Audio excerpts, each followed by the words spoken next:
어느 목사님이 설교 시작 전에 노신사 한 분을 소개하면서 잠시 간증의 시간을 갖겠습니다. 이렇게 말씀을 전했고, 자, 노신사 한 분이 강단에 올라서서 이러한 이야기를 전하시는 것입니다. 짧은 내용입니다.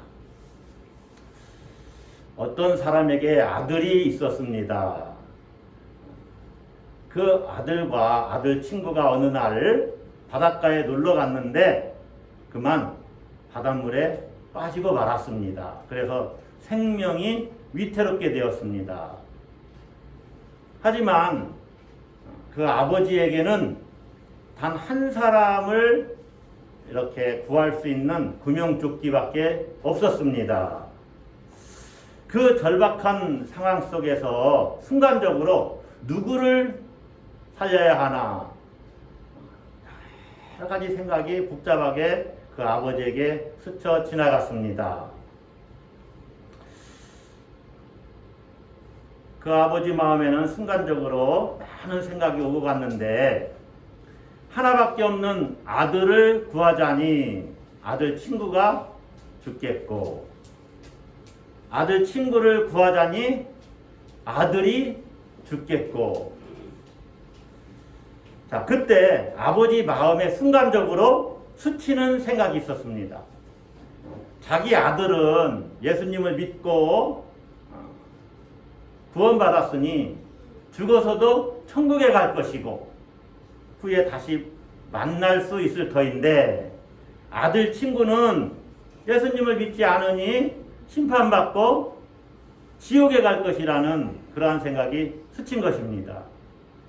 그래서 아버지는 아들을 향해서 아들아, 내가 너를 사랑한다, 이렇게 외치고 구명조끼를 아들 친구에게 던졌습니다. 결국 아들은 죽고 아들 친구는 살았습니다. 이와 같이 하나님께서도 자기 독자 아들을 죽음의 자리에 내어주시고 여러분을 살리셨습니다. 이 하나님을 믿으십시오. 이렇게 간증을 하고 강단에서 노신사가 내려간 것입니다. 이어서 목사님께서 설교를 하시고 설교를 다 마치셨지요. 그래서 이제 예배가 다 끝났습니다. 이 예배에 참석한 두 젊은이가 노신사를 찾아와서 예배 후에 묻는 것입니다. 아까 그 이야기는 참으로 감동적이었습니다. 그러나 이야기상으로는 그렇지만 실제로 어느 누가 그러한 일을 할 수가 있겠습니까? 그러자 노신사는 조용히 그 젊은 두 사람에게 이렇게 말했습니다. 이 교회의 젊은 목사님이 살아난 그 친구이고 죽은 것은 내 아들이었습니다. 여러분, 어느 누가 아들을 죽이고 죽도록 내버려 두고 그 아들의 친구를 살리겠습니까? 여러분들 그렇게 하실 수 있으시겠습니까? 이 세상에는 그렇게 할 수 있는 사람이 아마 거의 없을 것입니다. 자, 하나님께서는 그런데 이 일을 하신 것이지요. 자기와 함께 영원히 함께 있었던 하나님 아버지가 계시죠. 하나님의 아들이 계시죠. 또 성령이 계시죠. 이 삼위가 하나님이신데 하나님 되심에 똑같습니다. 하나이십니다. 그래서 하나님은 아버지와 아들과 성령으로 계시는데 삼위로 계시는 것이죠. 아들이 자기와 함께 영원히 있었던 그러한 분이신데, 그러한 존재인데 그 아들을 결국에 십자가의 죽음의 자리에 내어놓으셨다는 것이죠. 왜냐? 우리를 살리시려고. 이것을 신학적인 용어로는 대속이라고 합니다. 대속적인 죽음. 그러니까 나를 살리려고 예수님이 죽으셨다는 것이죠. 우리 교회 포스터에 이런 글씨가 쓰여져 있잖아요. 너를 살리고자 내가 죽었음이라. 저 문구에 대속이라는 말이 들어가 있는 거예요. 따라서 한번 해봅시다. 너를 살리고자 내가 죽었음이라. 여러분, 십자가를 볼 때는 이 십자가에는 많은 의미가 담겨져 있어요. 이것은 상징이거든요. 상징물. 우리 개신교회는 많은 상징물들이 이 초대교회로부터 이어진 많은 상징물들이 있습니다. 그런데 개신교는 많은 상징물들 다 없애고 십자가만 남았어요. 그런데 이 십자가는 여러 가지 의미가 담겨져 있어요. 하나님과 우리를 화해케 하시는 하나님의 사랑이 담겨져 있다. 뭐 이런 의미라든가 어쨌든 여러 가지 의미가 담겨져 있는데 그 중에 가장 중요한 것 중에 하나는 예수님이 나를 대신해서 죽으셨다 하는 대속적 죽음의 의미가 담겨져 있어요. 대속적 죽음. 갈라디아서 1장 4절에는 이런 말씀이 있어요. 그리스도께서 하나님 곧 우리 아버지의 뜻을 따라 이 악한 세대에서 우리를 건지시려고 우리 죄를 대속하기 위하여 자기 몸을 주셨으니, 우리를 건지시려고 우리 죄를 대속하기 위하여, 우리 죄값을 대신 치르기 위해서 자기 몸을 주셨다. 이것이 십자가라는 거죠.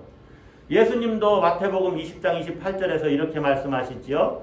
내가 온 것은 섬김을 받으려 함이 아니라 도리어 섬기려 하고, 그 다음 성경 구절 중요하죠. 자기 목숨을 많은 사람의 대속물로 주려 함이라. 자기 목숨을 많은 사람의 대속물로 죽음의 자리에서 내놨다는 거죠. 그래서 우리는 예수님이 내 죄값을 치르기 위해서 십자가를 죽으셨다는 것을 믿습니다. 아멘. 예수님을 나의 구원자로 믿습니다. 아멘.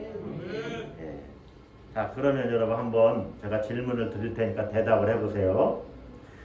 여러분은 예수님처럼 살기를 원하시나요?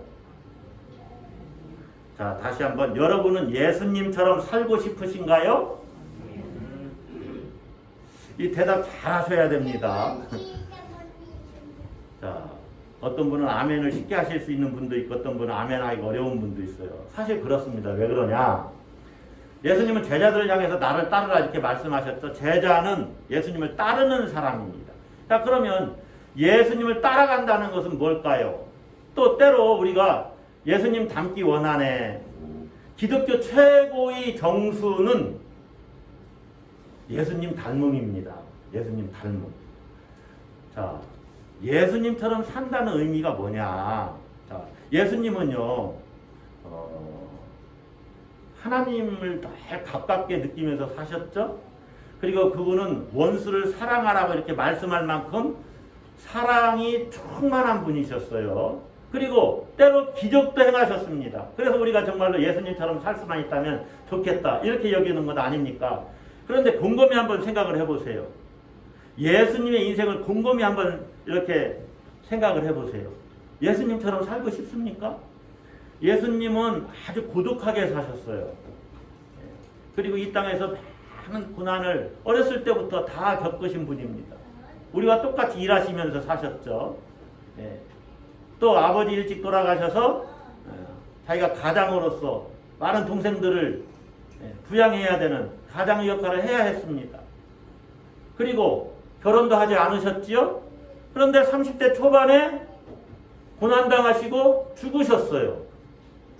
그 죽음도 로마 형법에 의해서 재판받고 판결받아서 사형수로 십자가 처형을 당했습니다. 여러분, 그러한 예수님의 인생을 여러분이 그러한 운명을 살고 싶으신가요? 아멘이 한 분도 없으시잖아요. 네, 맞습니다. 네, 맞아요. 이런 문제를 기독교인들은 예수님을 그리스도로 믿으면서도 예수님처럼 살고 싶지는 않다. 이런 딜레마에 빠져 있다는 거죠, 우리가. 이런 어려운 문제를 대부분의 그리스도인들은 아주 이렇게 대충 얼버무리면서 생각하는 경향이 있습니다. 예수님은 하나님의 아들이시고 인류를 구원하기 위해서 그런 죽음을 당하시는 것이, 십자가에서 죽으시는 것이 어찌 보면 당연한 것 아니냐. 우리는 그 사실만 믿고 그냥 성실하게 열심히 살면 되는 것이지, 어떻게 우리가 예수님과 같은 그러한 운명을 살단 말이냐. 그러면서 예수님과 나를 완전히 분리해서 생각을 하는 경향이 있다는 것이죠. 여러분, 이런 생각은 어찌 보면 틀린 생각은 아닙니다. 어찌 보면 이런 생각이 조금은 맞다. 왜냐하면 우리는요, 예수님을 흉내낼 수가 없어요. 또 그럴 필요도 없습니다. 무슨 말이냐? 우리가 예수님처럼 십자가에서 죽을 이유가 없고 십자가에서 죽을 수도 없습니다.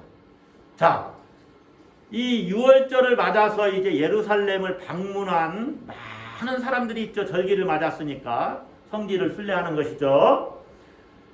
그 중에 구레네 사람 시몬이라는 사람이 있는데, 예수님이 십자가를 지고 골고다로 이제 향해 가시는 도중에 여러 번 쓰러지셨잖아요. 그때 로마 군인에 의해서 차출돼서, 그 많은 무리 중에, 군중들 중에서 차출돼서 예수님의 십자가를 지고 올라가게 됩니다. 자, 예수님의 십자가를 지고 골고다 언덕을 올라갔던 구레네 시몬은 그의 역할이 거기까지였어요. 예수님을 대신해서 못 박혀서 십자가에서 죽으시는 것이 아니에요. 그렇게 할 수도 없습니다. 십자가에서 죽으시는 것은 예수님의 운명이에요. 구레네 사람 시몬의 운명이 아닙니다. 우리도 마찬가지예요. 예수님처럼 우리가 십자가에서 죽을 일이 없어요. 그렇게 할 수도 없어요. 그런데 여러분, 예수님을 하나님의 아들로 믿기만 하면 된다고 생각하고, 예수님의 삶, 예수님의 실존, 예수님의 그 운명이 나와 상관없는 것으로 여기면서 사는 것은 옳은 생각이 아닙니다. 예수님의 삶이 나와 무슨 상관이 있어. 내가 예수님 하나님의 아들로 믿고 내가 구원자라고, 예수님이 하나님의 아들이시고 구원자라고만 믿으면 되는 것이지, 그렇게 살면서 예수님의 실존에 대해서 그것을 실제적으로 받아들이고 이해하지 않으면 안 된다는 거예요. 왜 그러느냐? 이런 생각에 묶여 있으면요, 예수님이 우리 삶에서 공허한 존재로 떨어져요. 예수님이 우리 삶과 별 관계가 없는 그런 분이 되어버리셔요. 말로는 예수님과 그분의 운명을 믿는다고 하지만 모든 삶에 대한 경험과 판단의 기준은 다른 것에서 찾게 된다는 거예요. 예수님에게서 찾지 않고. 그리고 예수님의 삶에서, 예수님의 운명에서, 예수님의 실존에서 우리가 모든 그 삶의 경험과 판단의 기준을 찾아야 된다는 거죠. 예수님은 어떻게 하셨을까?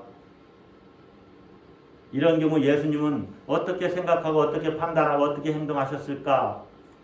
이렇게 실제적으로 받아들여야 된다는 것이죠. 이렇게 생각해야만 신앙의 심화가 일어납니다. 신앙의 깊은 그 세계, 영적으로 깊은 그 세계에 내가 경험하고 그 세계를 맛볼 수가 있어요. 영적인 성장이 일어난다, 그 말입니다. 여러분, 우리가 이 예수님의 그 운명을 실질적으로 이해하고 받아들인다는 것이 과연 뭘까요? 그렇게 해야만 참된 기독교인으로서 예수님의 그 운명을 우리가 실제적으로 이해하고 받아들여야만 참된 기독교인으로서 기독교 신앙의 깊은 세계를 맛보고 그 능력으로 살아갈 수 있는데, 예수님의 그 실존, 삶, 그분의 운명을 내가 실질적으로 이해하고 받아들인다는 것이 뭐냐? 오늘 본문을 통해서 그 이야기를 하려고 하는 거예요. 오늘 본문은 예수님이 죽으실 때의 그 장면과 그 이전에 일어난 사건 두 가지가 있죠. 해가 빛을 잃고 어두워졌다. 약 6시간 동안, 3시간 동안. 오늘 본문에서는 제6시에서 9시까지라고 그러죠. 우리 시간으로는 정오, 낮 12시에서 오후 3시까지입니다. 예수님은 아침 9시, 유대 시간으로는 3시에서 369, 9시죠. 3시에서 9시까지. 우리 시간으로는 아침 9시부터 오후 3시까지. 6시간 동안 십자가에 달리셨어요. 그러니까 오늘 본문에 44절. 제6시쯤 되어 해가 빛을 잃고, 6시쯤은 정오 12시를 이야기하는 거예요. 온 땅에 어둠이 임하여 제9시까지 계속하며, 그럼 제9시는 우리 시간으로 몇 시라고요? 오후?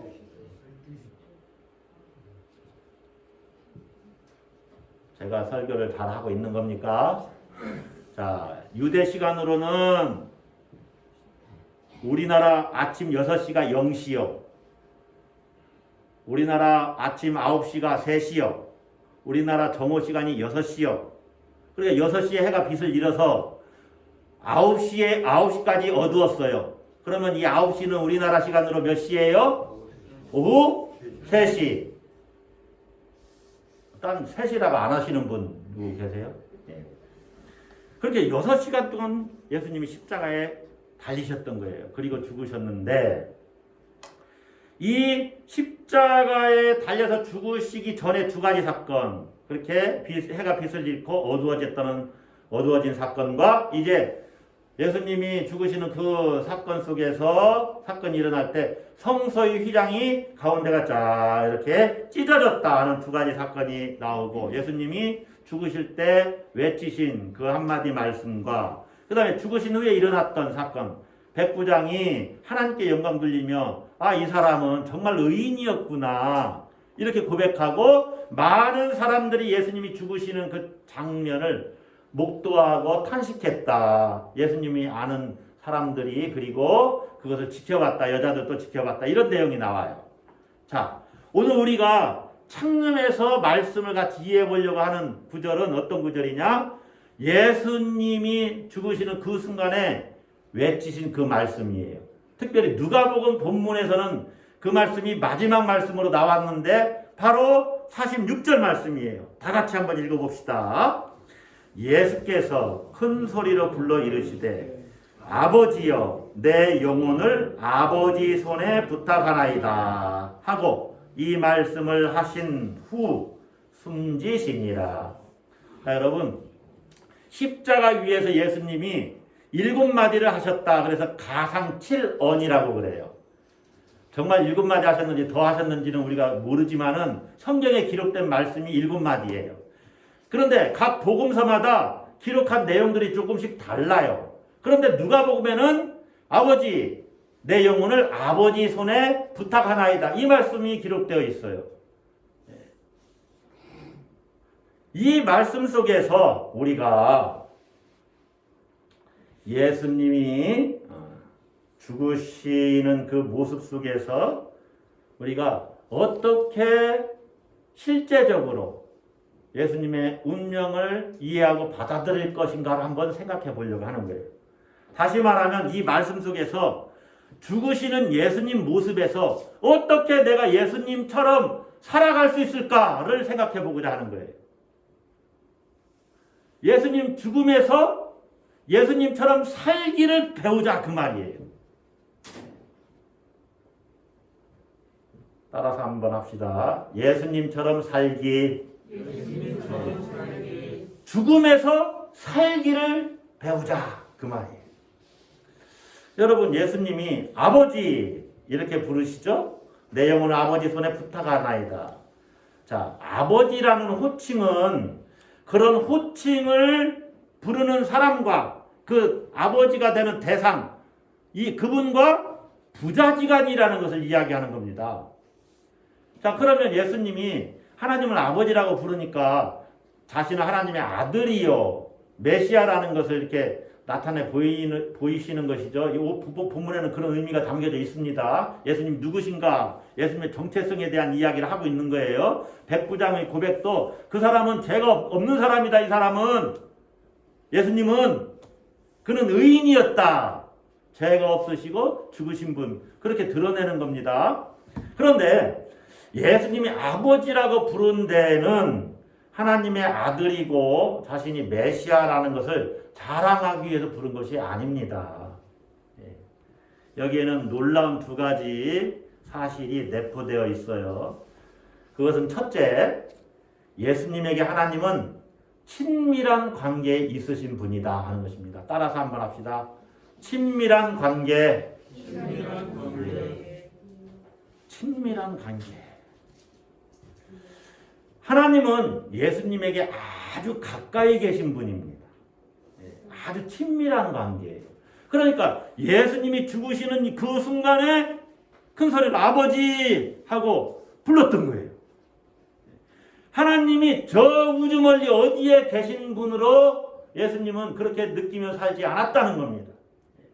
바로 옆에서 아버지라고 불러도 될 정도로 가까이 계신 분이라는 거예요. 예수님은 겟세마네 동산에서 기도하실 때 아빠, 아버지 이렇게 하나님을 불렀죠. 아빠, 아버지. 아빠라는 말은 특별히 어린아이가 아버지를 부를 때 쓰는 호칭입니다. 그것은 더 친밀함을 이야기해야 하는 거예요. 예수님은 하나님을 그렇게 늘 가까이서 느끼면서 인식하면서 살았다는 거예요. 다시 말하면 예수님 인생은 하나님의 임재의식으로 가득 차 있습니다. 예수 죽음의 현장에 하나님이 지금 거기에도 계시다. 여기에도 계시다. 예수님은 그렇게 느끼신 거예요. 그 어둠 속에서도 이 어둠 가운데도 하나님은 지금 나와 함께 하신다. 그렇게 인식하셨던 거예요. 친밀하신 분이다. 자, 두 번째로 예수님은 하나님을 아버지로서 따라서 한번 하겠습니다. 신뢰하신다. 네. 친밀하게 느끼시고 신뢰하신다. 자, 아버지는 자식을 책임지는 그러한 역할을 하고 또 그런 능력이 있기 때문에 신뢰할 수 있는 대상이라는 겁니다.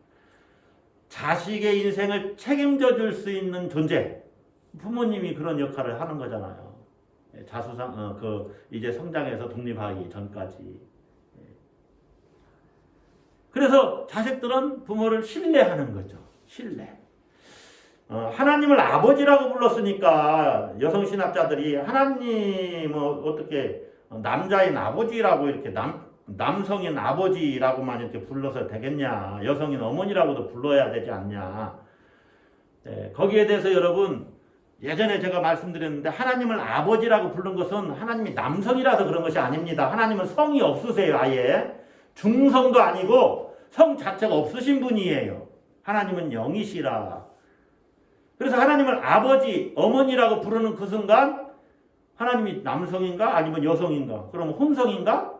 이렇게 돼버리기 때문에 그렇게 불러서는 안 되는 거예요. 사실은. 아버지라는 표현은 우리를 사랑하시고 우리를 책임져 주시는 분, 우리의 창조주 그런 의미로 이렇게 부른다. 이렇게 대표성으로 대표성의 그런 의미다. 이렇게 여러분 여기셔야 됩니다.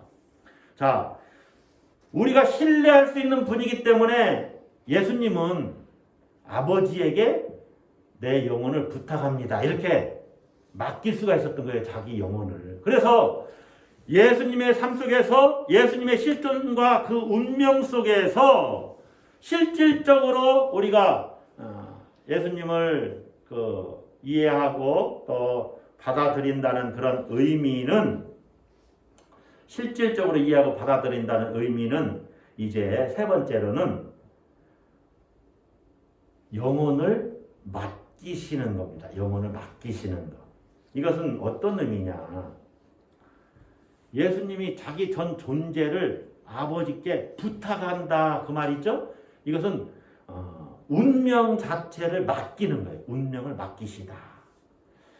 십자가 위에서 하나님을 아버지로 부른 다음에 내 영혼을 아버지 손에 맡긴다고 했죠. 예수님이 내가 이렇게 젊은 나이에 죽다니, 그것도 하나님 나라 운동을 하다가 이렇게 내가 죽을 수 있는 것이냐. 하나님 아버지 할 수만 있으면 나를 살려주세요. 이렇게 애원하지 않았다는 것입니다.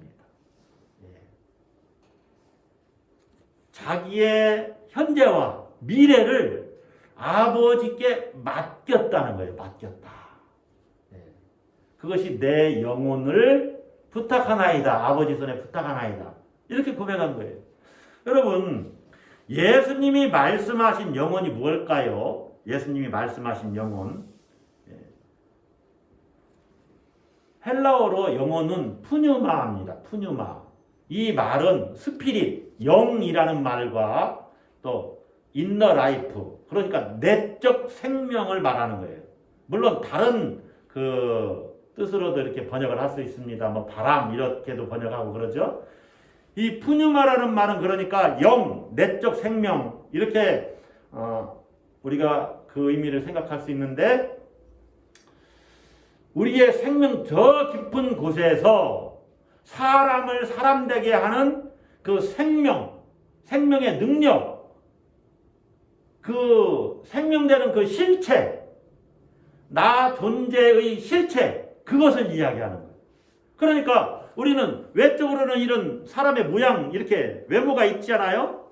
이것이 푸뉴마, 영혼이 아니고 이것과는 다르게 내적인 그 생명, 나 존재 자체, 그것을 의미하는 거예요.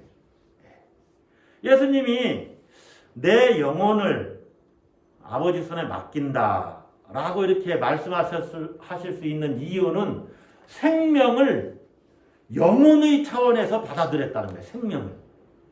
여러분, 단순히 이렇게 몸이 먹고 마시고 이것이 생명이 아니라 영혼의 차원에서 받아들였다. 그래서 예수님은 운명 자체를 아버지 손에 맡겼다는 거예요. 그러니까 현재와 미래, 내 존재 자체를 아버지께 맡깁니다. 아버지 손에 부탁합니다.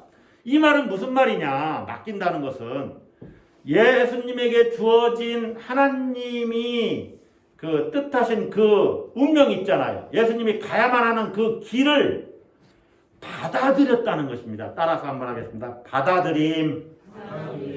예, 맡긴다는 것은요, 받아들이는 거예요.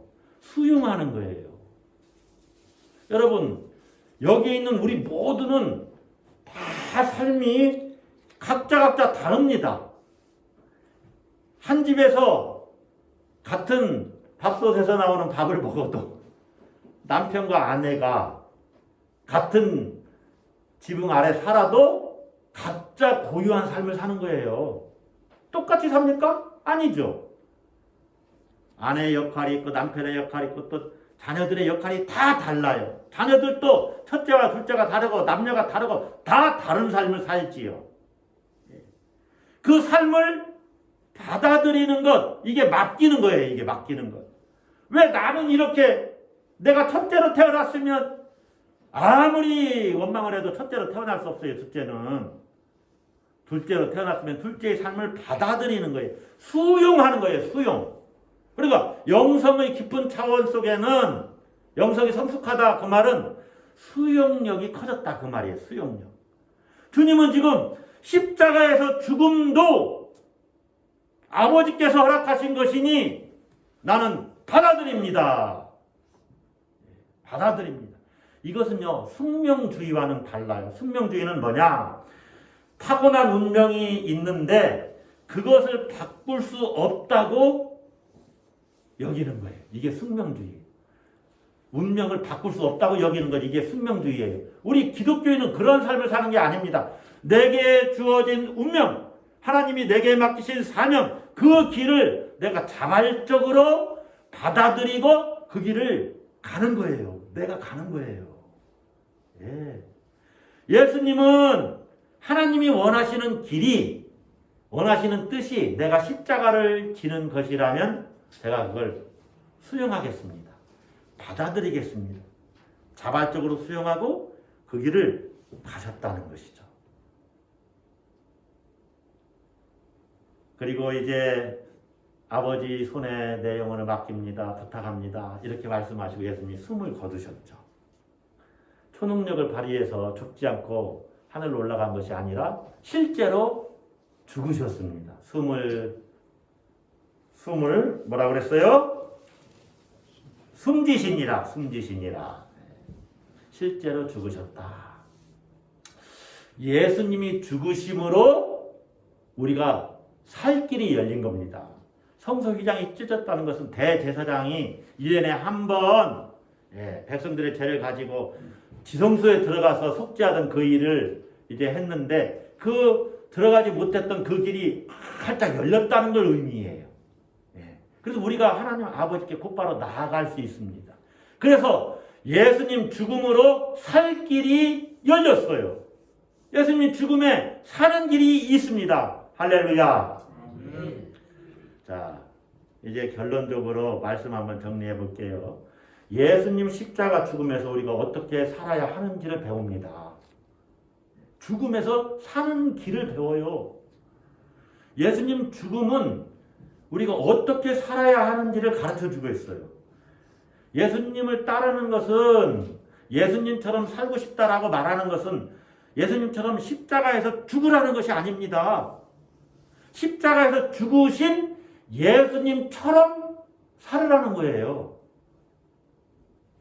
어떻게 살으라는 얘기입니까? 하나님과 친밀한 관계, 그 친밀함을 유지하면서 살라는 겁니다. 내 삶 가운데 하나님이 임재해 계시지. 하나님은 나를 한 번도 떠나지 않으셔. 내가 예수님 믿기 전에도 하나님은 나와 함께 하셨어. 이게 선제 은총이거든요. 계속 하나님은 은총을 베푸시는 거예요. 나는 하나님 알지도 못하는데. 그래서 결국에는 예수님께로 나를 인도하지요.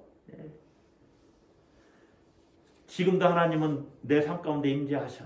그런데 왜 우리가 그걸 느끼지 못하고 사느냐? 우리 마음의 중심이 하나님께 가 있지 못해서 그래요. 내 마음의 중심이 다 하나님께 가 있어야 되는데 다른 것에 가 있고 다른 것을 아버지로 여기면서 그것을 의지하고 살아가니까 하나님의 임재를 경험하지 못하는 것입니다. 여러분, 엘리 엘리 라마 사박다니, 나의 하나님 어찌하여 나를 버리셨나이까? 다른 복음서에서는 십자가에서 예수님이 그런 말씀을 하셨다고 나오지요. 그러니까 예수님은 인간의 죄를 뒤집어 쓰고 하나님께 버림받아 죽으시는 겁니다. 버림받는 거예요. 버림받는 그 순간에도 실제로 예수님은 하나님의 사랑을 의심하지 않았다는 거죠. 하나님은 나의 아버지시다. 아버지가 지금 나와 함께 하신다. 비록 나를 버리시지만 나를 사랑하신다. 역설이지요. 물에 빠져 죽어가는 아들을 어쩔 수 없이 버리시지만 여전히 사랑하는 아버지.